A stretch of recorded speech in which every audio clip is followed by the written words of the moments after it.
Today on the grid, it is Gear Q&A day. That's when we answer your questions about cameras, about lenses and accessories, and stuff like that. Also, Mr. Kuna is back from his trip out west. Kuna's back again. Kuna's back, tell a friend. We've got some really interesting info about next week's show that I think you will find quite interesting. Mr. Powers, we finally have some different books to give away. Finally, different books as giveaways. And a whole bunch of other stuff we'll be giving away. And let me tell you why. Because it is going to be a fun day on the grid.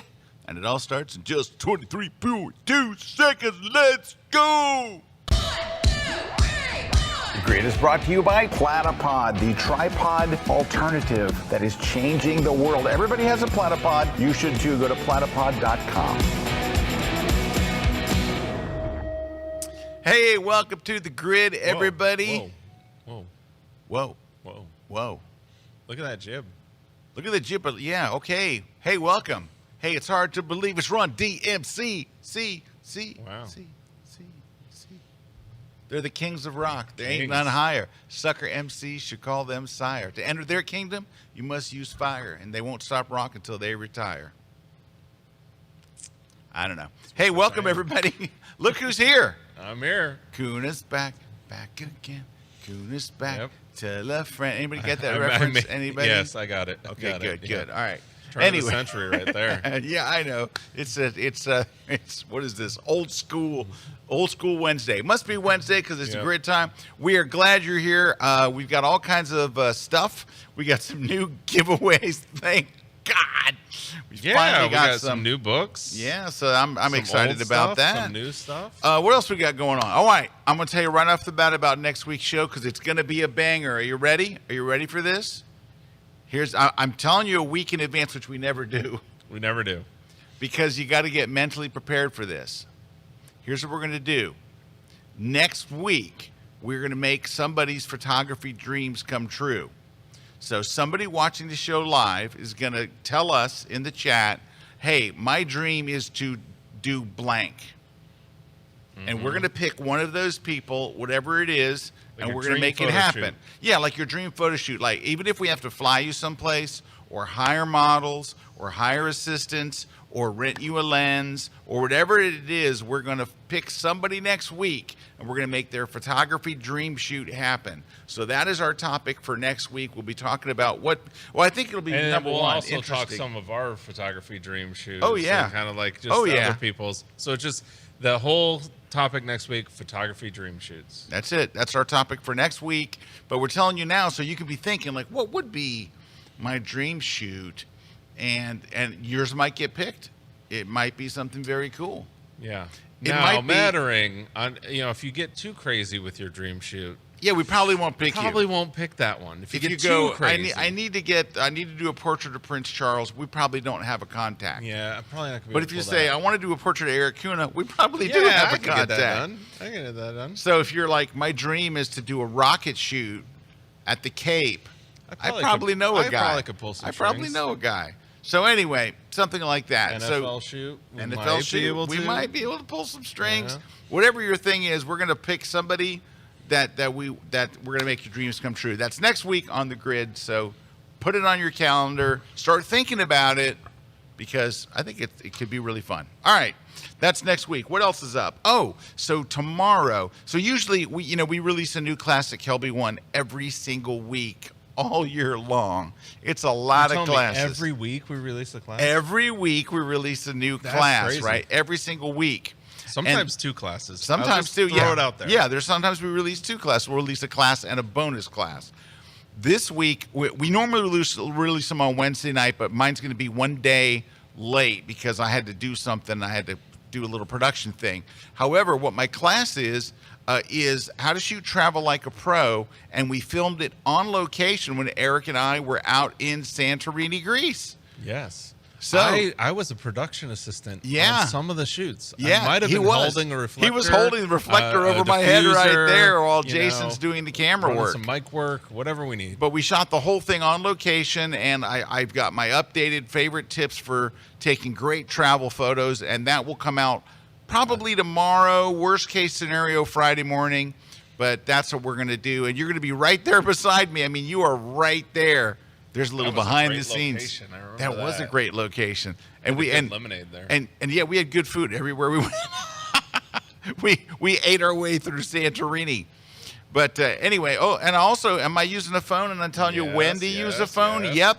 I'm telling you when it's better to use your phone than it is to use your DSLR or mirrorless camera, even though your phone actually is a mirrorless camera. However, Yes. that is hopefully coming out tomorrow. Now, I also did another class called basically A Photographer's Guide to Santorini, where I go around, and Larry Becker did it with me, and I go and I give you all the great locations. I give you the address and exactly where to shoot it, what time to shoot it, when's the best time to be there light-wise and crowd-wise and all that stuff. So I did that one as well. It's not ready yet, but it'll be very, very soon. So there's two classes. One is on shooting travel. Doesn't matter where you are. We just happen to film it in Santorini. And then the second one is where to shoot if you're going to Santorini. And there's a lot of people going. There's a lot. In fact, I had to call in a favor from somebody going to Santorini here. I can't tell you what the secret is, but I had to call in a favor, and sure enough, a guy I know is helping me out. Yeah, no, I was telling you just before the break, it was crazy because I've had a lot of friends that have gone to Santorini this summer, like totally, like just randomly. Yeah, well, Santorini is a super popular location, as Eric and I can attest to. Oh, very my popular. Goodness. Unfortunately, I think a lot of people go visit there by cruise, and it really doesn't do it justice when you go by cruise. Yeah. Now, I went on a cruise. Look at this. This is at about 9:15, and then maybe 9:30 in the morning. Just going down After the cruise you can boats see me gets and Kuna. released. Once the Kunas, cruise boats. Once the cruise boats dock. Oh, forget it. And thousands Forget of it. people come out. This is literally just walking down the street. You're look, just shoulder to women can barely shoulder. get the door open. But the minute they go back on the boat, or the minute at night, in the morning, Yeah. nothing. Yeah. We went to locations with nobody. Yeah, when you get up at Famous dawn, locations. there's no one there but you. You're all alone.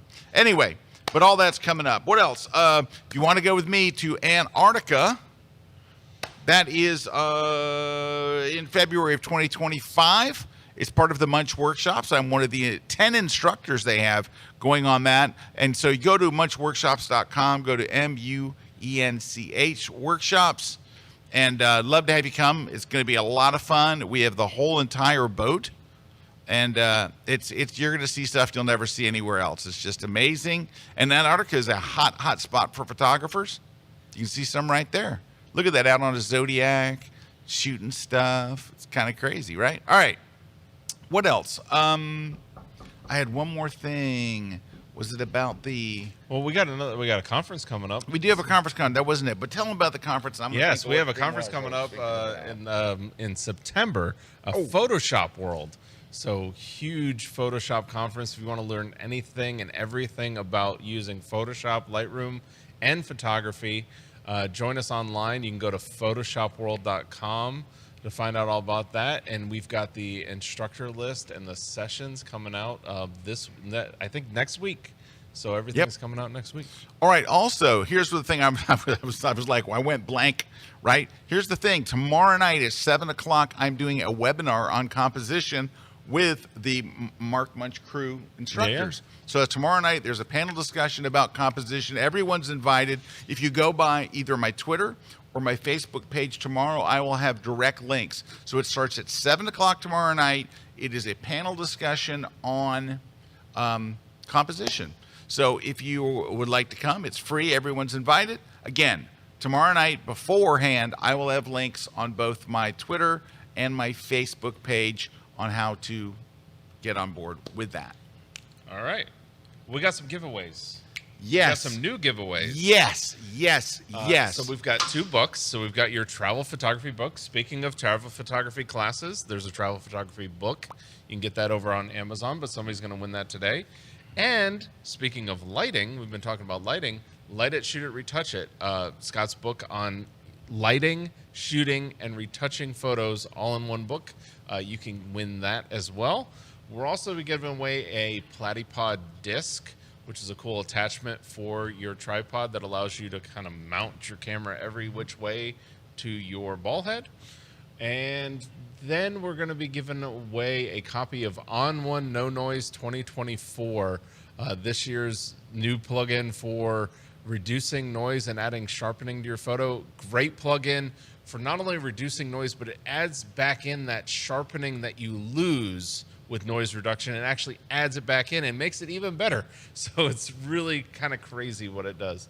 And then Retouch For Me is giving away their skin tone app. You can win their skin tone app, but everybody can get 20% off by going over to the website www.promo.retouch4.me and using the code Kelby120 at checkout. Then VFlat World. VFlat World's giving away to a U.S. shipping address only a VFlat, so somebody can win that, but everybody can get 10% off over at their site by using Kelby10 at checkout. That's KELBY 10 at checkout. Then SlickPick is giving away one year of their classic gallery plan to a viewer. This is for new customers only, so you have to be a new customer of SlickPick to win that prize. To enter, all you've got to do is leave us a comment, tell us what you'd like to win. And then also on today's show, if you have any questions about gear, we want your gear questions. So anything you have to do about lenses, tripods, accessories, bodies, even just like those questions about like, why should I get this or what should I get this? Like, we've seen it all. We know it all. Well, I don't want to say we know it all, no. but we've seen it all. Don't say that. We've seen it all. We don't know it all because we do not know it all. So, all right, can I kick it off with something? Yeah. All right, I found this and I sent it to Kuna the other day. Let me hold on. Let me pull it out here. Okay. Yeah, this is really cool. I sent this to Kuna the other day. Check this out while we're talking about gear. So this is a very expensive. It is expensive, but we were talking about it for what it is. I get it. I get it. Right. So it charges 3 LPE6 batteries. Now they make this for other cameras. It's not just for Canon. They make it for Fuji and for Olympus and all your OM systems. They make it for all these different cameras. So this is, I would get this one, for me. It is now. Here's what it does. It does two nice things. Number one, it charges 3 batteries at once. Right there. I love that. Number two is it acts as a holder, so you can store your extra batteries in this thing when it's not plugged in. So that's what it says. It says here, yeah, look, it's for Panasonic, Fuji, Sony, Nikon, and Canon. Yep. I said it's for OM systems. I don't see one for OM systems, but it is smart charging. It comes with a USB-C cable. You can charge up to 3 batteries at once. And that says it saves you time and ensures you're always ready for action. Yeah. Always ready. And it says, what else is bright? It's well, anyway, somewhere in their thing it says it is perfect as a holder for your batteries. Anyway, I thought it was a little pricey. Can I tell you something? At $89.99, I'd have bought it. Yeah, it's just a little it's bit just pricey. Like $89. So you probably would have gone 99, I bet. I might have gone 99. 89 is the sweet spot. Exactly. Now, what you can do is, you can do this. Add it to your cart and don't buy it. Just watch it. See if just they add send it a to your cart code and they'll say, hey, we noticed you left something in your cart. You want 10% off? And 10% off would be, $12, $13. It'd be, it's getting in the ballpark. Or they might even give you more off. That $20. I'm going to go ahead and add mine to my cart now. So I'll throw it in my cart. We're going to proceed to checkout like I'm going to buy it. And then you're going to abandon it. And then I'm going to abandon my cart, which is the worst thing that they don't want you to abandon your cart. Don't abandon the cart. But I feel like soon I will get an email that says, hey, we noticed you left something in your cart. And maybe you were a little hesitant on the ridiculously expensive price. Now, you do get free shipping on all orders over $50 because it's freaking $129. Anyway, that's my first thing into the gear thing because I thought it was pretty good. All right, we're going to take a short break. Remember, we're answering your questions about any type of gear. If you're wondering what lens, what body, something you should take, something you should buy, something you should sell. What would you sell? And here come some of the questions right now. So we will answer those when we get back from the break. In a minute. Stick around. We'll be right back.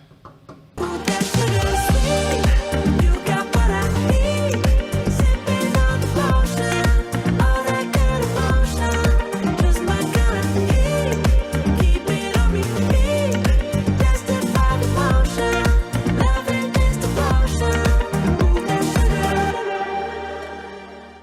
Hi, I'm Richard Burnaby, and welcome to the Great Smoky Mountains National Park.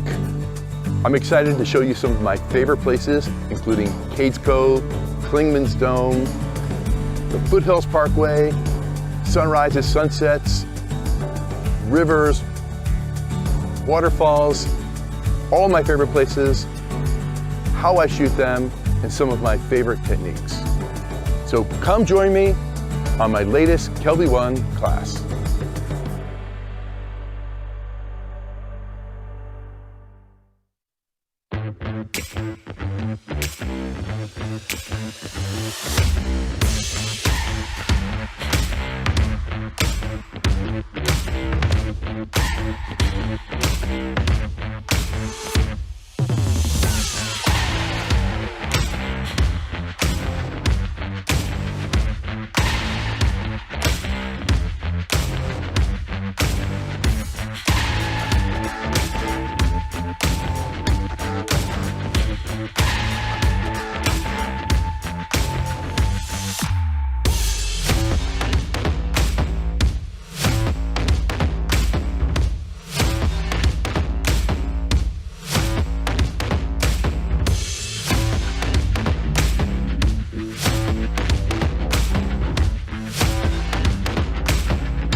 This segment of The Grid is brought to you by Canon.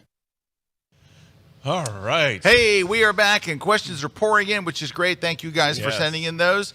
Let's start right at the top with Karen. All right, so Karen is asking, what is a good, inexpensive panoramic tripod for beginners who want to get better at panos? All right, so I said to Erik on the break. We talked about this on the break. Yeah, I said, Erik, who really needs a panoramic tripod? I mean, really, what do you really need in this day and age a panoramic tripod for? Erik goes, well, first, and he just pauses and he goes, yeah, you don't need a panoramic tripod. You really, it was like, so funny. You don't, like, it really is one of those things where I think people think they need it. Yeah, so Karen, here's what I would tell you, especially because the key word you said is a beginner. Yeah, I get it. If you did this for like a couple of years and you were like, I'm a panorama nerd, and I know that I can squeeze 5% more out of my panos if I bought a but you'd have to be. That's what it's going to do. It's just going to squeeze like a little bit of the edges. It's going to be straight. It's going to be perfect. However, Erik mentioned something,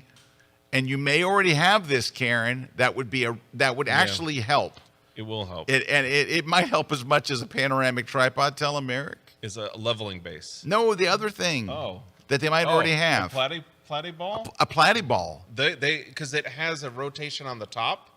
So if you can get the Platypod level, and then you rotate on the top, that really helps for panos. The key is having a level base and then rotating on that base. Right. And you could, if instead of buying a panoramic tripod, buy a leveling base. They're cheap. Leveling base, or if you already have a Platypod, or just get a bubble level and make sure your base is level when you start your rotation. But Karen, I couldn't tell you with a straight face that you should buy any of that stuff. I mean, a bubble level is like $2. Right. A leveling base you can probably get for like $20. Right. You know, a Platypod if you already had it. All right. Okay. So number one, I don't use and have never used one. You don't use any of those, right? I don't use any of those. Number two is I take panos all the time, Karen. And I take more panos with my iPhone than anything else. Because here's the difference, and hear me out, Karen. If you take a pano with your iPhone, it's going to be tons of resolution, right? It's going to be a very high resolution file, and you're going to look at it and it's done. It's stitched together and it looks great. Yeah, I think a lot of people don't realize that with the iPhone, and when you pan with it, you're getting all the resolution. Yeah, you're getting 12 megapixels, 12 megapixels, 12 megapixels. You're getting all that resolution. That's how, when Apple used to do those ads on the side of buildings that were 28 stories tall in Los Angeles, how did they get enough resolution to do a 28 off of an iPhone? 12, 12, 12, 12, 12, 12, 12, 12, 12, 12. Anyway, long story short, but here's the thing. When you shoot a pano with your phone, it's done. When you shoot a pano with your DSLR or mirrorless, you've done step one. Because then you have to go back, you have to download the photos, you have to bring them into whatever, Lightroom or whatever. You have to select them all. You have to then go and say create pano.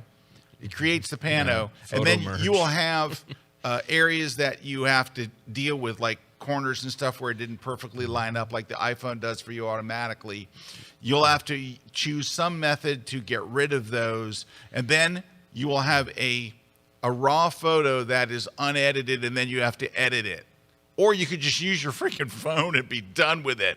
I'm telling you, the phone does phenomenal.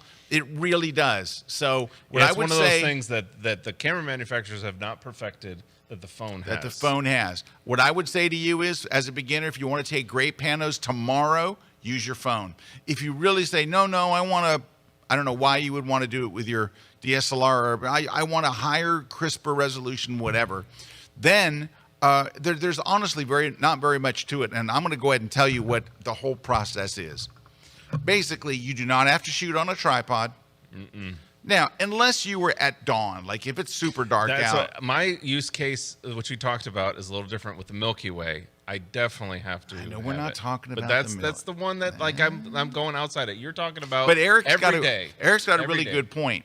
If Erik had to fill in a corner with like generative fill or content aware fill, and it grabs a star from another part of the image and sticks it over there, or generates it, he'll put it on I get one of his. out. And somebody will go, Erik, that isn't a galaxy. Star in the top right corner is incorrect. I don't. That's why I do what I do. Yeah, I use one.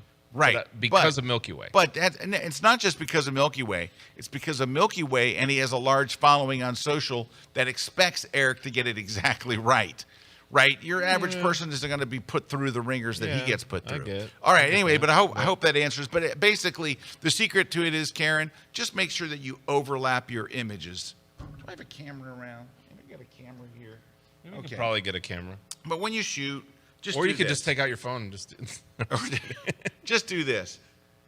Take a shot. Yep, there you go. Move over 15 or 20. Make sure that it overlaps by 15 or 20%. Take another shot. Take another shot. I'll tell you what the secret to great panos is. Ready? Don't take a lot of them. No. Here's the secret. I'm going to tell you, honestly, I'm going to give you the best secret I can give you for shooting panos. Don't make them real wide. That's what I meant by don't take a lot of them. Or 1, 2, 3, and be done with it. What stinks is you make a pano with 14 frames, you put it on Instagram, and it looks like a postage stamp. It's tiny little thin thing. You put it on Facebook, it's a tiny little thin thing. Just go 1, 2. Do a two-frame pano, or use your phone. And don't go too far with your phone. When I taught my my travel photography for iPhone users, what did I tell people? Just go. If you notice your whole body turning and all that kind of, it's going to be. Yeah, that's the other thing with the phone. You don't have to go the whole way. You can stop at any point and just hit stop. And that's what I do a lot of times. I'm only taking a section of the pano. Yeah, just do that. I like that. Okay. So Pee-wee's asking, I would also like to know what travel tripod is recommended full frame Sony cameras or camera. I got you, Pauline. I got you. That's Pee-wee. Same person. I think your advice will matter. It won't matter if it's a Sony, Canon, Nikon. No, it won't matter what. But I'm telling you what, I got it. Now it's a little pricey, which is why I had my brother buy mine. So my brother Well, I'm going to give you two options. My brother bought me the Peak Design tripod.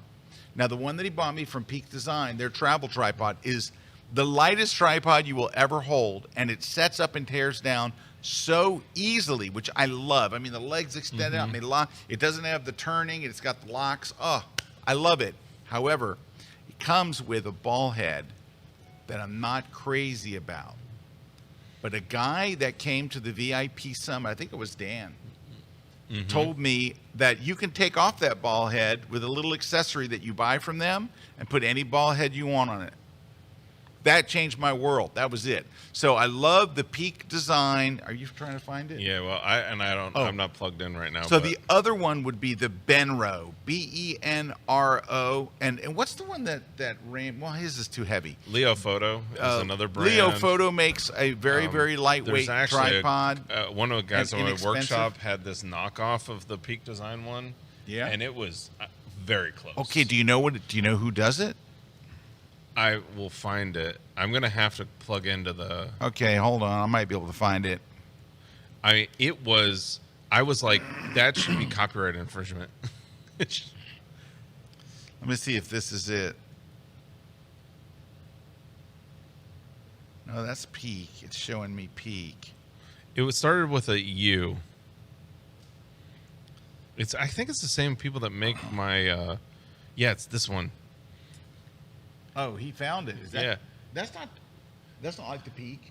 Well, I mean, it has That's that carbon fiber. It's carbon fiber. It has that same kind of like legs. Yeah, but that's not. It has the same wait, built-in maybe ball it is. head. Oh. Except for the Peak has the square legs. Square legs. Right. It is a little different, but footprint-wise, It's very close. It's very close. Like he had it on my And workshop. what's it called? Tell me, and I'll pull it up on my computer. It's ULANZI. ULANZI. And then do 0 F38. All right, let's see if we can find it here. And I'm telling you, the size of it, Here we go. and the weight of it, and all that stuff. Well, it's not that much cheaper. It's not much. It's about half actually when you consider like for the carbon fiber. You can get 10% off there too. But anyways, the point being is there are options out there. It's just what you're looking for. Well, what's the Peak? This one's $300. What's the Peak? Well, let's go look. Peak Design, and then carbon fiber. Hang on. It's $599. Oh, okay. So it's $200 more. But this one you can get $70 off and all. Yeah, and plus you can get 10%. Okay, so No, that's $300 more. this one is $3 and that one's $6. Yes, Okay, it's half price. it's half price. That's where I was like, Math hard. From what I was looking at, I was like, yeah, that's pretty. But the point being is, I think what you're liking is a lightweight carbon fiber, sturdy tripod, and small. Like it folds up really small. But that Peak is really, the really Peak nice. Design one for the footprint is very small. That was my Christmas Very present small. from my bro. All right, we're going to take a short pause. When we come back, we've got lots of great questions, so we're answering your questions as soon as we return. Don't go away.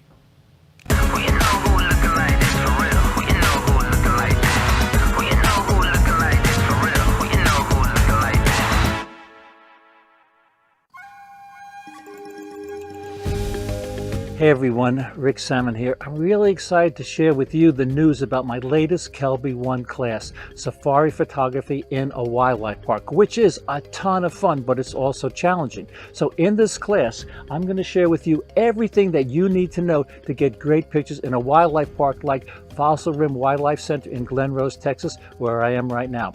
I'm going to cover photographing from a safari vehicle with the goal of making photographs, not just taking photographs, that do not look as though they were taken in a man-made habitat. I'll share with you my camera gear recommendations. I'll show you how to make fences, even chain link fences, photographically disappear in camera. We will explore creative composition, whether you are taking close-ups, which help to tell the story of your experience, or environmental portraits of the animals, which show a subject in its beautiful environment.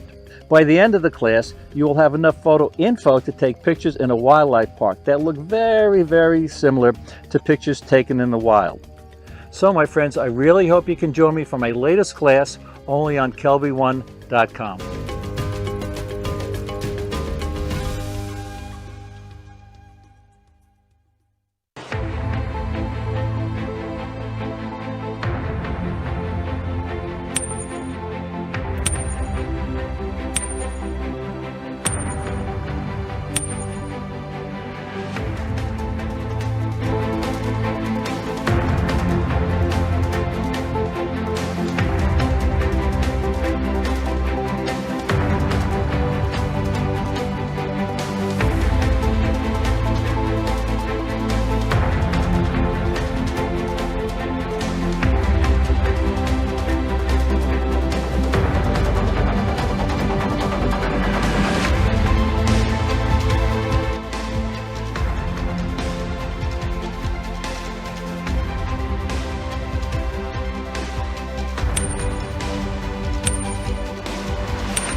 This segment of the grid is brought to you by Platypod, the world's most compact tripod base.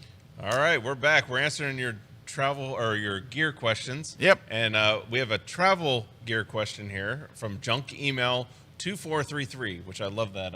Love name. Good name. They're going to Santorini next year and purchase the Sony A7R III with great camera with a 24 to 70 first gen 2.8, super heavy. What would you recommend?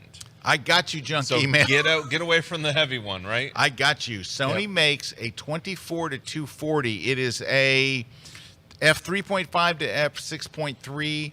I have the Canon equivalent. It is my very favorite lens. Yes. I love it. It's the only lens I took to Santorini for my entire trip, and you always have the right lens. It's a travel photography powerhouse. It is a travel photography wonderkin. Yeah, because it gives you that perfect range. Yeah. You go from wide to telephoto. And, Portraits in the and middle, You can always anything just you need. crop in a little bit if you need to. Yeah, don't take that 24 to 70. Now, Sony lenses, as you know, are more expensive. This lens for Canon is $799, and it is the 1048 if you get the Sony version. But it is, from all accounts that I've read, very, very sharp, very, very light, and not still $1,000 for a lens is quite inexpensive. I do want to warn you about this. If you get this lens, you're going to fall in love with it. It's the only lens you're going to want to use. So it is the perfect travel lens. Nikon makes one in that range, and so does Canon. But the Sony one, I think Sony had it first, and it's a great range. So I saw EC Lundberg has a question here of what is a safe place to sell our equipment? I've got there's 3 of them. Yeah. I have 2. Okay. Either KEH, That's one of mine. which is a very, very well-known, very reputable used buyer and seller. I've sold and bought from them. Yep, and B&H Photo And I've is sold and bought from another one, and you get online quotes right there. Like you Yep. say, I want to sell this lens. They'll go, here's what we'll give it for you, and those are Another one is mbp.com. I've heard of them. I Yes. heard, yep, I And heard I've good sold things and about bought them. from them too. Yeah, there you So go. all 3. KH and MBP tend to give me a little higher price than B&H. Just saying, just my experience. And so, but I have had B&H where I've bought equipment from them. Yeah. So I mean, all 3 of those are really good. KH, MBP, and B&H. They have a used department. Go to the used department. Hey, Tim, we're going to answer the same question to Tim's questions. Yep. So Tim's asking, I recently bought my first mirrorless body, Canon R6. Have tons of EF lenses and have the adapter. What's the best all-around R lens? I do a lot of street photography. I know what you're going to say. It's the 24 to 240 from That's the Canon. lens. I'm telling you, this lens it's a dream. Canon, let me go bring it up here. Unless you look at reviews online and then they start knocking it for technical issues. Yeah, stupid. Look at technical, $7.99. stupid things that don't matter. It's $250 cheaper than the Sony model. I have this, and I love it, love it, love it. It is sharp. It is lightweight. You're going to love it. I'm telling you, it's a beautifully made lens. That was actually my second lens too at Sun and Fun this year. So I had the 24-240 and then the 200-800. That was a dream combo. Oh, it is perfect. Because you were wide all the way to telephoto. It was amazing. Yeah, for an air show, you needed the extra length. But everybody went, but it's not fast enough, or it's got this. And I'm like, no, it actually worked great. All right, and this next one I'm going to give to Erik because it sounds like an Erik one. Oh, boy. Dale Jennings, what is the best combo for wildlife photography, reach and clarity? So he has a Canon 90D with a Canon 100-400, which gives him essentially 640 without losing a stop by having to use an extender on an R6. So what he's saying was, if I have an R6, I'm going to have to use a 1.4 extender to get the same range I'm getting with the 90D. It's a crop sensor. He says, all right, or should I use a Sigma 150-6 or the Sigma 60-600 on the 90D? It's going to give you a crazy range. That's going to give you a crazy range. I think what it really matters when you're talking about, so your best combo for reach and clarity. So you're talking two things. Reach, the 90D on the 60-600 or 150-600 is going to give you the best. But I do think the 90D versus the R6, you're going to get much more clarity, I think, out of the R6. Absolutely. So I'd rather put the extender on the R6. Yes. Get the extra, because the other thing is you won't lose any quality with the extender. You could boost your ISO probably 3 times what you could on the 90D and get better clarity. Yeah. So I wouldn't worry about the extender issue on the R6, you know. Yeah, on the 90D, I would say that your ceiling for bumping the ISO is like 800 ISO. I would say 1600 would be my max, Yeah, even 800 you can see a lot of noise. Yeah. I would say on the R6, 6400 or higher. And I wouldn't even concern myself at 6400. Yeah. Once you go higher, I'd maybe. But that's really the difference, because you talk reach is one thing, but reach and clarity, totally different thing. I wouldn't mind losing that stop with the extender to go on the R6. Yep. All right. So Chase L is asking, what lens filters are always in your bag when traveling? ND, UV, question mark. How do you manage different lens sizes for filters, 2 filters, or adapters? Yeah. I always take an ND with me. I do have an ND filter. I will generally take a 10, and if I have extra room, I'll take a 10 and a 3. But I rarely use the 3. And that's me. I use a 10 and a 6. You're a 10 and a 3. The different lens sizes, I use step up and step down rings. Yeah, you can buy these very inexpensive rings from B&H that will let you step up or step down to, if you have 2 different lenses that you're using. So what I tend to do is buy the bigger filter, right, and step down. Because that way you don't have any problem with vignetting or anything. Yep. You want the bigger filter. So if you have a 77 ring, step down, and a 72, you buy the 77 filter with a step-down lens to 72. And with me, it's usually, because of Canon, it's a 82 is where a lot of the lenses sit, and then I drop down to 77 or 72. And I do not use UV filters. If I did use a UV filter, it would only be to protect my glass in case I slammed into something. The only time I use one is rocket photography, because I'm just concerned about rocks coming something at the camera. may slam at it, and he's lost cameras that way. Yeah. So Marilyn's asking, how do you ensure sharp focus when using a neutral density filter? All right, so Marilyn, if you buy a decent one, you should have no problems with sharp focus. I think what you're talking about is if you have a non-mirrorless camera. So Marilyn, I'm going to assume that you have a DSLR, which means when you put the filter on, you don't know what you just can't see. You can't see, and your camera won't focus. The mirror just goes black. So here's what you have to do, Marilyn. You have to focus first before you this is it. Focus on the spot that you want to focus on, like a third of the way into your photo. Then switch your lens to manual so it doesn't change. So on the lens itself, take the little focus, step 1. Step 2, turn off the focus, turn it to manual. Step 3, put the filter on, and the rest is fine. You're set. You know that at that point, I mean, there's more to shooting a long exposure than that. You got to be in bulb mode and blah, blah, blah. But as far as sharp focus, step 1, focus. Step 2, switch to manual focus. Step 3, then put the ND filter on. Right. That's and it. This is the one of the big advantages of mirrorless. Yeah, and is that mirrorless, you can put on that filter, focus, no problem. Yep, no problem, because it's an electronic viewfinder. It's Yeah. not really looking through the lens like a DSLR would. Yep. All right, we need to take a break, right? Yes, let's do that. We have to take a break. We're going to Yeah, answer your let's take a questions when we break. come back. Wait a minute. It's not break time yet. We have 4 more minutes. Oh, we do? Yeah. Oh, well, we got 4 more minutes. We can answer one more question. So let's see. Nicole's asking, I know that I shouldn't use a pop-up flash on my camera, but I really need do I really need an entire off-camera flash setup if I hardly ever shoot inside? Nicole, don't use a flash inside. Just don't use a flash at all. I would only say you need a flash if you are going to do portraits and you want to light it yourself, like you want to control the light.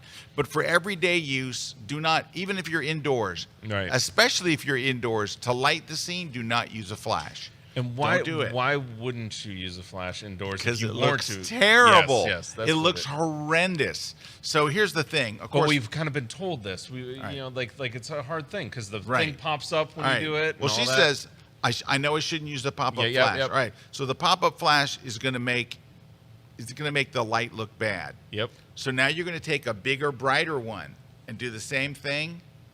No, don't do it. Raise your ISO. If you want your pictures to look good, raise your ISO. What do we tell people on the phone? Never, ever, ever turn your flash on. I don't care what the situation is. Don't ever turn your flash on. Don't turn your flash on I mean, if you're going to say, I'm going to do a portrait shoot indoors and I want to be able to control the light and I have a whole flash set up and I've got a softbox and I have all that, and I know, then yes. But if you're just trying to light the scene inside, don't do it, Nicole. Don't do it. Save yourself. All right. And now we should probably take a break. Yes, we should probably take a break. All right, When we when come back, answer more of your questions. And remember, every time you ask a question, you are entered or anytime you ask a question, you're entered in the giveaways. We have some lovely giveaways today. So there. we'll see. There. That's See the you in a whole couple sentence. minutes. That's Yeah. it. I'm sentenced up.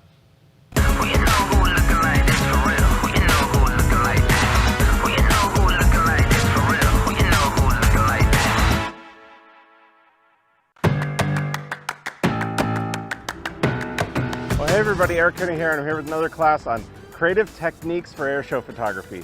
This is going to build off of if you've just taken a basics class, you've gone to air shows, you've got the basics down. We're going to go through these techniques that you can do to take your shots from just having a frozen plane or just having some prop blur to adding motion to your frame, putting intersecting objects with your frame. We're going to go through things about lowering our shutter speed, raising our shutter speed, using stuff in the foreground, using stuff in the background, different angles that we're going to shoot, taking our shots from just good, sharp shots to creative shots like this.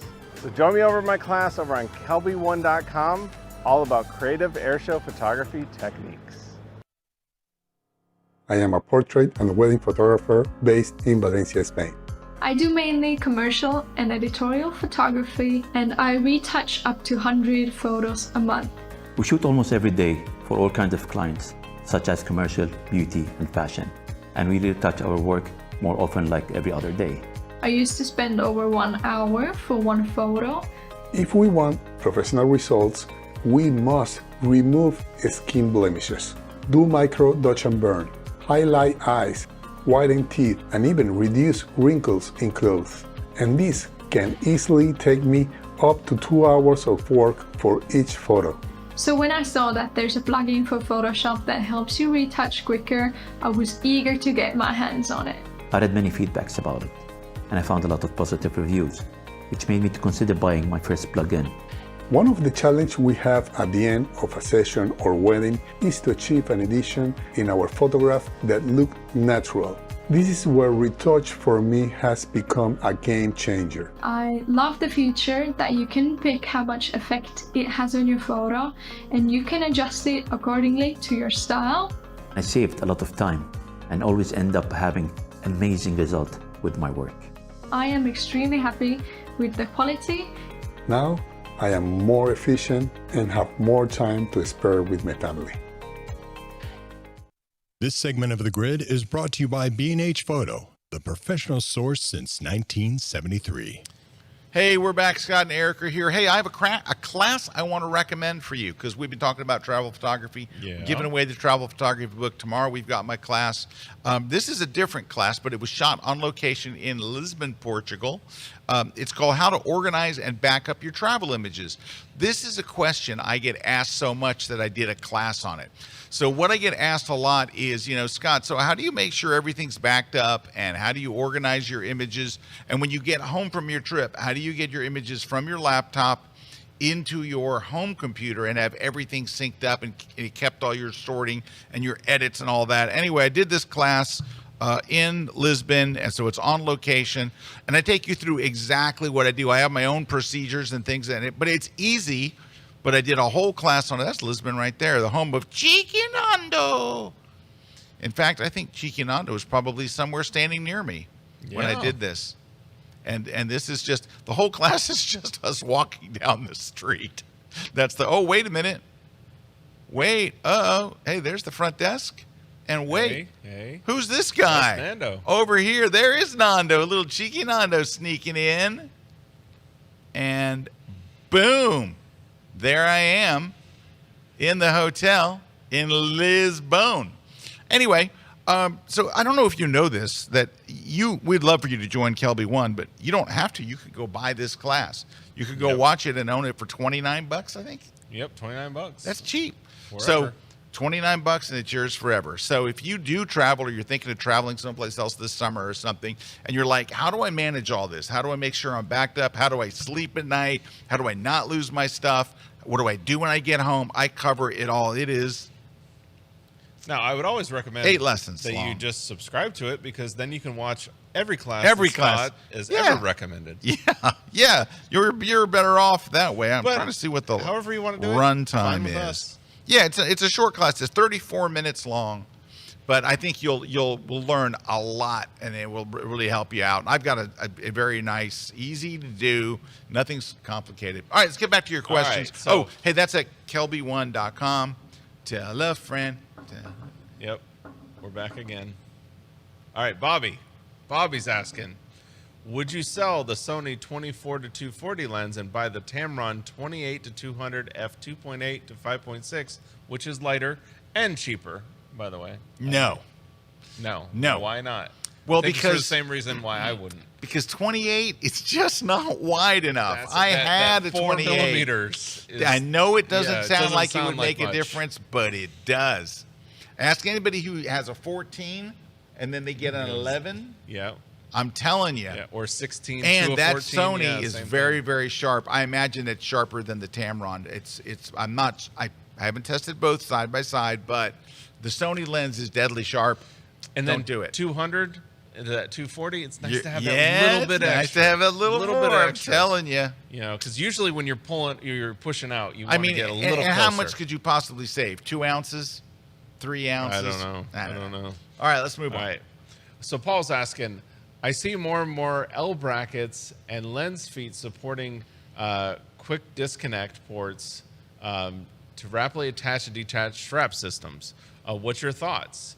Hesitant as quick connect could result in flying lenses. I know you have this on your camera, right? I You have do. a quick disconnect. I do have a quick disconnect, but Do you ever worry about it? no. No. It's not even on my radar. Yeah. So I do think, because the quick disconnect, like it goes in and it locks, and then unless you push that button, it's not coming out, right? It is not coming out. That thing is, Yeah. it's lock solid. So I guess my concern would be if you bought like a cheap quick disconnect, but usually the people that are, if you're buying a quick disconnect, you're buying a decent one. That I bought the locks one that in. Chiquinando told me to Yeah. buy. If Chiquinando says to buy it, you buy it because Yeah. he's Chiquinando. So there we go. Chiquinando. So Vols fan Will is asking a question here. Vols, go Vols. So Vols fan Will is asking, I want to do more lightning photos. Awesome. And I always have to use bulb mode, but there's a device for lightning, do you recommend? But there are devices for lightning. Do you recommend such devices? And he says this may be more of an Erik the Gear Man Kuna question. It absolutely It might is. be. And I will say I have a great device. It's the same one I use for rockets, which relies on sound, but this one will do sound, lightning, delays, all that stuff. It's called a Myops Smart Trigger. So MIOPS, so myops.com, and they have this thing called a smart trigger. And basically what it has is it has that little photo sensor in it. You mount it on the top of your camera, you plug it into the trigger port, and then it's just going to monitor and look for those lightning flashes, and it will trigger your camera automatically, and it works amazing and great. Now, it's not like entirely, like, it's not cheap, but I tell you, it's reliable. It is like a workhorse. I mean, again, it could be on a rocket pad. While my cameras blew up, my Myops trigger survived. So that's how it is. Good question here from John. So John's asking, good afternoon. Yeah, you both have used mirrorless and discussed using high ISO with the R6 Mark II. It seems that anything above 800 gives unbearable noise. Or 8,000 gives unbearable noise. Okay, well, John, I don't know about I don't unbearable. agree about that. But here's why I think you think there's a lot of noise, John. Let me talk. John, can I be straight with you? John, it's just us at the bar. I'm going to be straight with you. John, here's why you think the noise is bad. Ready? I know what you're doing, John. 100%. You're zooming in and looking at 100%. That's it, 100%. Because, John, you and I know if you're looking on your laptop at 15-inch, 16-inch screen I got here, you don't see any noise at all. But then you zoom in, and you zoom in to a size that no one will ever see it but you. And you go, this noise is too high. And the thing is, you know it's true, John. Because don't go in the comments and say, no, I don't. I look at it like at it doesn't matter if 25%. I'm shooting, like, no matter what. You could be shooting with a Z8. You could be shooting with a R something, R whatever. R5. You get up and above like 6400 ISO, you're gonna see some noise, especially when you zoom in. But the other thing you might not be doing is removing that noise. Yeah, today the noise removal. I went through so many years of I absolutely would not remove noise because all noise reduction used to do until recently was blur your image to hide the noise. These new AI noise reduction stuff, including the one that's built into Lightroom, which is slow but it's effective, as long as you shot in RAW, it will do an amazing job of removing the noise. Now, we use On1 No Noise AI. Not only does it remove the noise, but it also sharpens the photo, or can sharpen the photo afterwards. I am stunned at the results. Well, it also even just so it adds, because any noise reduction software is going to soften the image to remove the noise. Yes. But it adds back in that sharpening that was lost from the noise reduction. Like, This it's is amazing. all true what he's saying. So I'm just thinking you're not using any kind of noise reduction. Because you're looking at 100%. Once you go in and do the noise reduction, it's almost like that 8,000 ISO ends up looking like 800 ISO, like comparable. So it's like once the noise reduction runs, it's almost like you went from 8,000 to 800, or same thing. 6,400 looks like 400 ISO. Yeah, I was looking for an example that I could show you using On1s, but I don't have it right in front of me, unfortunately. Yeah. But I'm telling you, the results are startling. So Erik and I did a workshop in New York City. We shot through a tall glass windows, through a glass window, handheld at night. We had to shoot at very high ISOs to get a 25,600 with that same camera. The way it wiped the noise out was unbelievable, and like the pictures, like, look great. But Scott's point, if you're in at 200%, you're going to see every little bit of noise grain. Yeah, if you're zooming way in. Let me see if I can show you at least a final. But like Scott said, you know who notices that noise grain? Only other photographers. Like, nobody, like, again, I could see if it's like just erroneous, but again, at 8,000, nah. I mean, I really don't start worrying until 12,800. I really don't start even, and I'm not really worried at that point either. All right, take a look on screen. Yeah, I think you got one there. Here we go. Can you see that? That is $25,600. With the same camera. Same exact camera you're using. But I ran noise, but it's sharp. Look at the sharpness and the detail. Right? Yeah. And that's through glass. That's through glass, handheld at 25. You can see it right here. 25,600. So yeah, I just think maybe we might be looking at it too close. Yeah, just too close. Yep. All right. Robert has a good question here. Can you address the pros and cons with this could be a whole show of 4/3 versus full frame versus crop? So you got a crop sensor, 4/3. Oi. Yeah. You know what it is? They all take great pictures.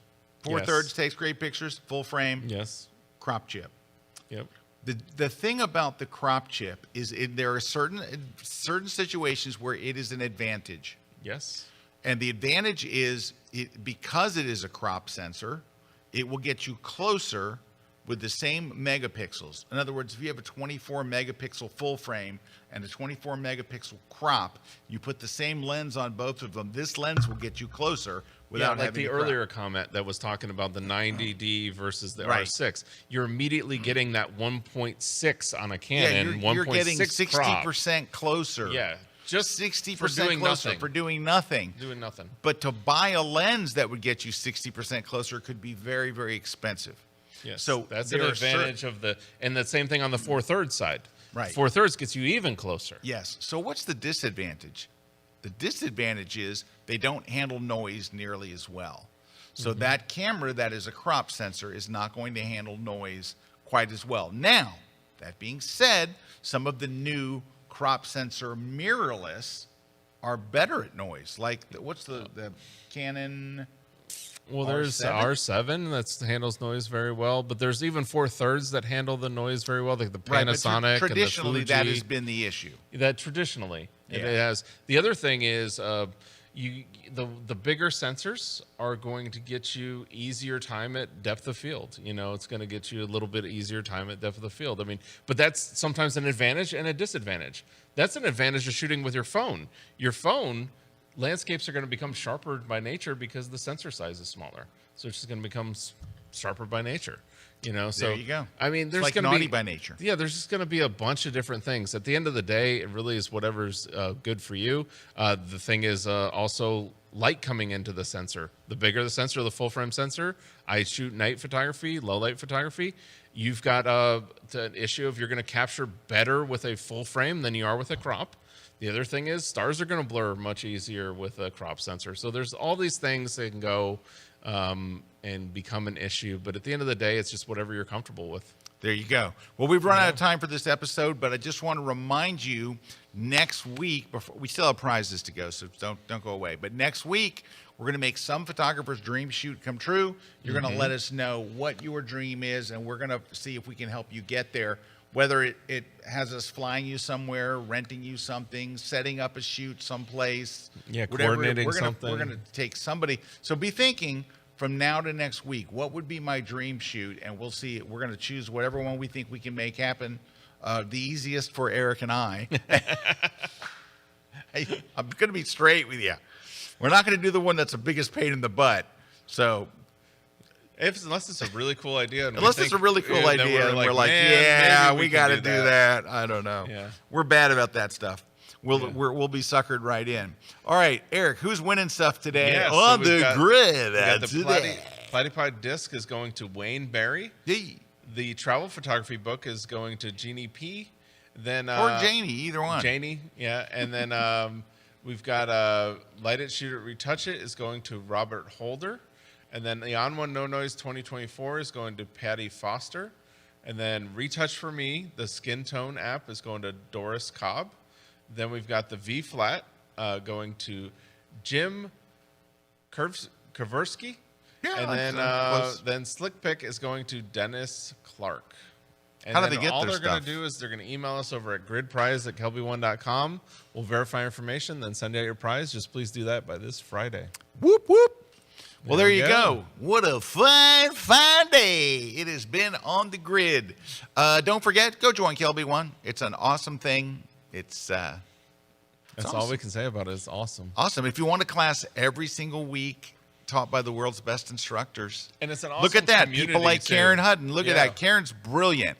She is a brilliant photographer. She's beloved. And she's wonderful. She's a great photographer, but a really great person. And that's what I'll say. Like, and inspiring as there's anything. Great instructors, great classes, but there's also a great community over there. If you There's go right a over to the wonderful left community. and you hit that community button, you can talk to instructors and members from all over the world, and they're going to answer your questions. And not only are they're going to answer your questions, but they're not going to judge you, and they're not going to attack you. It's like all the forums nicest, online, most helpful forum you will ever like find. Tomorrow, they're talking about the streets of London, or the streets of Lisbon over there with Cheeky Nando. Looks like they have. Looks like somebody's going over there, right? Yeah, and I think maybe the City they Clickers went to Joe's workshop recently. I don't know. So, anyways, join them tomorrow. Yeah. If you're a Kelby One member. We would love to have you as a member. Just go to Kelby One. And by the way, your risk is zero. If you join it and you go, this sucks, it's not going to happen. But if you did, like, this is just terrible. Risk is zero. We'll refund your money. It's 100% money back guaranteed. If you don't think it kicks butt, you don't want to spend your time there. But can I tell you something? It kicks butt. You know how many people ask for refunds? Like nobody. So that's why we offer 100% money back guarantee. We're pretty darn sure you're not going to ask for it. So anyway, no, we try to make it awesome. We really do. We do. We go around the world and we hire the best instructors and all because we want the training to be fantastic, and that's why it has the reputation it does. Because we love it. We take it really seriously. We create the same kind of training we would want for ourselves. Yeah. We want you to be a part of it. Go to kelby1.com, sign up, and live a long and prosperous life. Erik, where can they go look at your stuff? Kelby1.com. No, where can they, not your classes, where can they go look at rocket shots? Social, all that, just ERIK, just Google it. Just Google it. Yeah. All right, thanks to our sponsors, thanks to our crew who was in here today, working hard to make the grid happen. Thanks to all of you who came to watch on this fun day. We'll see you next week for the photo dream shoots. Just remember, it's hard to believe it's run DMC. See.